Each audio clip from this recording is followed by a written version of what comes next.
মার্কিন ও Israeli missile যখন ইরানের আকাশ কাঁপিয়ে দিচ্ছে, তখন পশ্চিম সীমান্তের পাহাড়ি অঞ্চলে অন্য এক যুদ্ধের প্রস্তুতি চলছে। ইরানের চিরশত্রু হিসেবে পরিচিত সশস্ত্র কুর্দি গোষ্ঠীগুলো এখন সীমান্তের ওপারে ইরাকের কুর্দিস্তান অঞ্চলে জড়ো হচ্ছে। প্রশ্ন উঠেছে, তারা কি ইরানে বড় কোনো স্থল অভিযান শুরু করতে যাচ্ছে?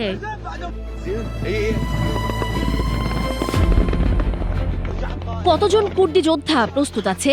ইরান বিরোধী প্রধান তিনটি কুর্দি সশস্ত্র গোষ্ঠী KDPI, Kurdistan Democratic Party of Iran, Komala এবং কুর্দিস্তান ফ্রিডম পার্টি। সামরিক গোয়েন্দা তথ্য অনুযায়ী এই তিনটি গোষ্ঠীর সম্মিলিত নিয়মিত যোদ্ধার সংখ্যা প্রায় 10,000 থেকে 15,000। এছাড়া আরও প্রায় 20,000 থেকে 30,000 রিজার্ভিস্ট বা আধা সামরিক স্বেচ্ছাসেবী রয়েছে, যারা যুদ্ধের ডাক দিলে অস্ত্র তুলে নিতে প্রস্তুত। এদের বড় একটি অংশ বর্তমানে ইরাকের স্বায়ত্তশাসিত কুর্দিস্তান অঞ্চলের ক্যাম্পে অবস্থান করছে। জীবন অবাক না করলে কে করবে? 28% মিল্ক ফ্যাটের অবাক করার সাথে ফ্রেশ মিল্ক পাউডার। জীবন অবাক করুক প্রতিদিন। তারা কি ইরানে প্রবেশ করবে? ইতিমধ্যেই ছোট ছোট দলে কুর্দি যোদ্ধারা ইরানের কুর্দি অধ্যুষিত অঞ্চলগুলোতে প্রবেশ করতে শুরু করেছে। তবে একটি বড় ধরনের ফুল স্কেল ইনভেশন বা অনুপ্রবেশ নির্ভর করছে দুটি বিষয়ের উপর। যদি যুক্তরাষ্ট্র তাদের আকাশপথের সুরক্ষা এবং আধুনিক অস্ত্র সরবরাহ নিশ্চিত করে, তবে তারা বিশাল বহর নিয়ে ইরানে ঢুকে পড়বে।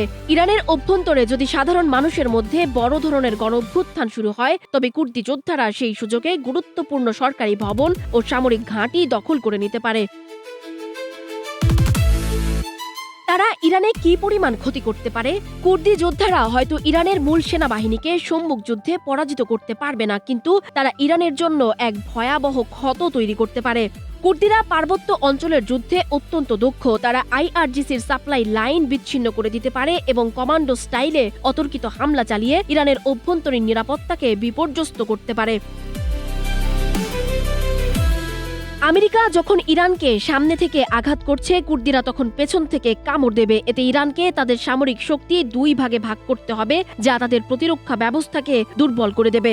এছাড়া কুর্দি যোদ্ধারা যদি কুর্দি অধ্যুষিত অঞ্চলগুলো দখল করে নিজেদের মুক্ত অঞ্চল ঘোষণা করে, তবে সেটি ইরানের ভৌগোলিক অখণ্ডতার জন্য বড় হুমকি হয়ে দাঁড়াবে।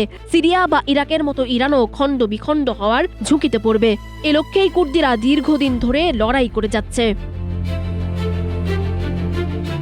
মার্কিন সামরিক কর্মকর্তাদের যে বিশাল রণপ্রস্তুতির কথা আমরা জানি, তার একটি বড় অংশ হতে পারে এই কুর্দি যোদ্ধাদের প্রক্সি হিসেবে ব্যবহার করা।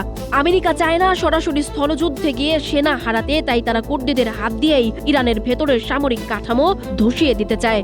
কুর্দি যোদ্ধারা যদি ইরানে প্রবেশ করে, তবে সেটি কেবল একটি সশস্ত্র সংঘর্ষ হবে না, বরং এটি হতে পারে ইরানের বলকানাইজেশন বা টুকরো টুকরো হওয়ার প্রক্রিয়ার শুরু। তবে ইরানও হাত গুটিয়ে বসে নেই।